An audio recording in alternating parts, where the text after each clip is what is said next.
你有冇試過對仔女發完脾氣之後，個心特別內疚，然後搏命對佢好，買嘢啊，講好説話啊，平時唔俾佢做嘅嘢，今日特別破例。你覺得你喺度修復緊，其實呢一種修復係比你發脾氣有住更深嘅毒。仔女心裏邊唔會記住你嘅好啊，佢只會記住一個公式，就係你先傷害我，等一陣補償就會嚟㗎啦。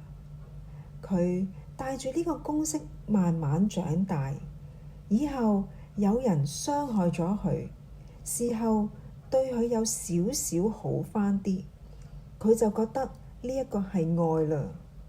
因為從細到大，佢都係咁樣被愛出嚟嘅。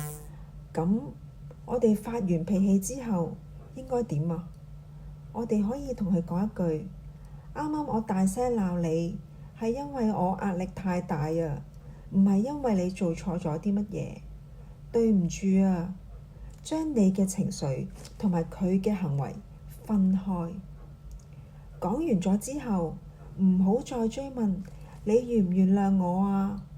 呢一種都唔係修復，呢一個就係要小朋友反轉過嚟照顧返我哋嘅情緒，然後正常咁樣過日子，唔補償，唔討好，因為正常先係話畀佢知，我嘅愛唔會因為我發脾氣而消失，亦唔會因為我內疚而加碼。